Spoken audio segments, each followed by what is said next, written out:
Prayer is the interactive relationship that we have with God about what we and God are doing together.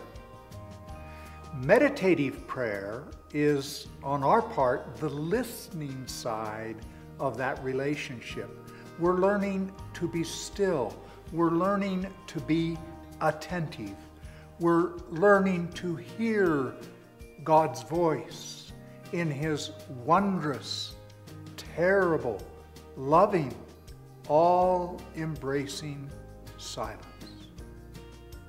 In my first book, Celebration of Discipline, I put a chapter in about meditation on the inward disciplines. But celebration was a primer in the spiritual life, the beginning stages.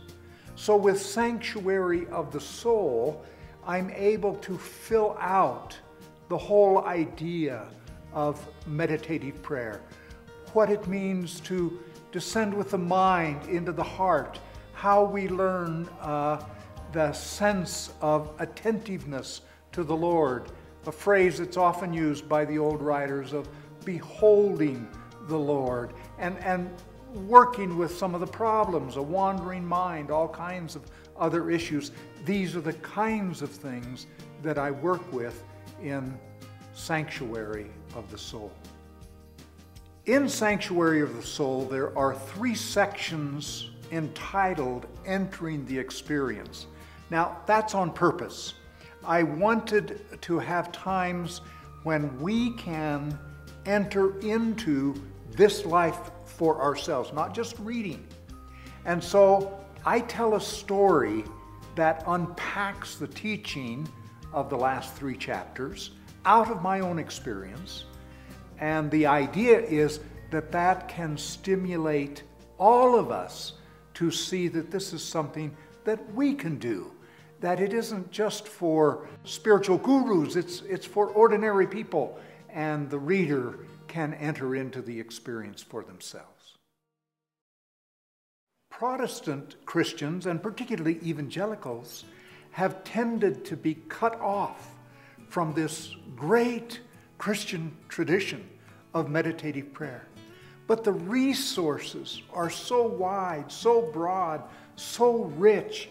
I mean, think of Julian of Norwich, this wonderful lady, and her book Showings, or Teresa of Avila and the Interior Castle, or Brother Lawrence and the practice of the presence of God, or think of Jean-Pierre de Caussade, who said, the soul, light as a feather, fluid as water, innocent as a child, responds to every movement of grace like a floating balloon. Or think of Frank Laubach's Letters by a Modern Mystic, or Thomas Merton, or A.W. Tozier, or Jean-Nicolas Grue, who wrote, "Teach me, Divine Master, this mute language which says so much."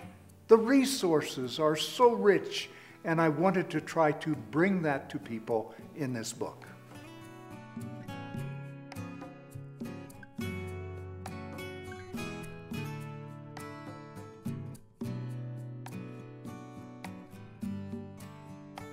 Can I just say that this book, Sanctuary of the Soul, in some ways has been a lifetime in coming. And it is meant for the reader, ordinary people who have jobs and children and dishes to wash and work to do, but who can learn to sink down into the light of Jesus until they become comfortable in that posture, learning the joy of the Lord and learning to walk cheerfully on the face of the earth.